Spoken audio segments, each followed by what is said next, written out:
I don't tend to do news stories that often for this YouTube channel. I'm going to start doing more, though, because it's a good way to get my input on things out there. Because there's a lot of things that you guys don't really know about me and that you may have false recollections about me.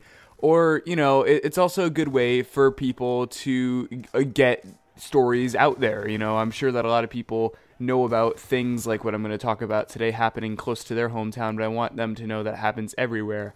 So, I'm going to start doing news stories more often, and in sort of the style of a la Review Tech USA. So, yeah, I'm not trying to rip him off if it seems like it. I'll put a link to his channel in the descriptions just to prove that I'm not.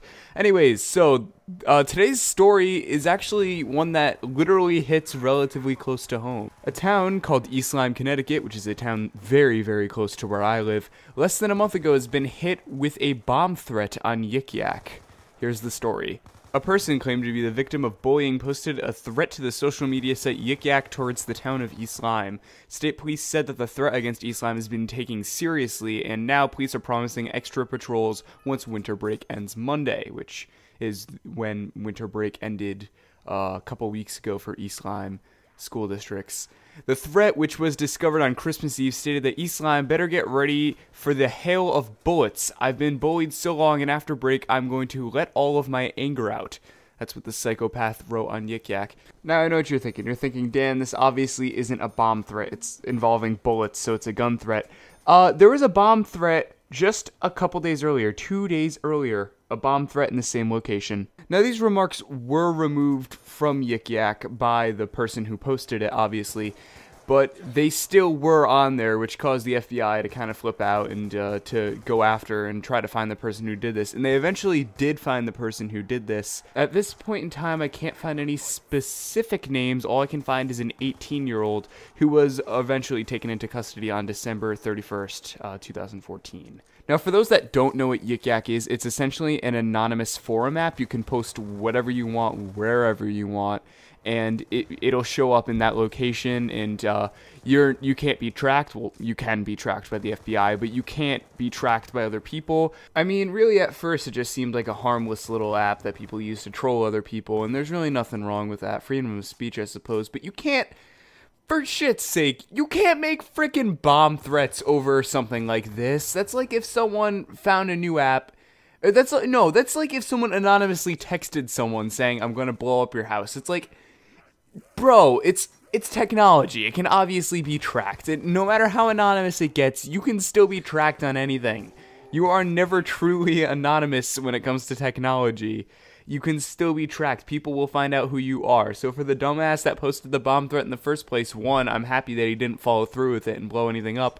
And two, oh my god, you deserve all the shit you're getting because you're a dumbass, and we don't need people with your low sense of IQ to the point where you would threaten to murder students just because you were bullied. We don't need you in our society, so I'm glad that you're getting all the shit that you're getting now. Now, though I'm reading and sharing one particular story, there's actually an entire post of people who have been arrested on YikYak from telepost.com. I'll put the link in the description for that too. There are tons of people for posting threats or just basically bullying, and it's just a bunch of people that tried to do things anonymously on YikYak that were actually tracked. East Lyme, Connecticut is one of the newest ones, which is why I'm sharing it, but there are countless other examples. Now, a lot of people are quick to blame the app developers for making an app like YikYak. I just hit my knuckle on my table, I apologize, for making an app like YikYak, but I mean, yeah, I know it's quick to blame them and it's an easy escape route, but really, you can't blame the app developers for making the app. I mean, it's the same reason why parents blame the ESRB even though they buy their children violent video games. They blame the ESRB. Oh, this should be, this game shouldn't be made. It's like, it's not their fault. It's the person who posted this on YikYak's fault.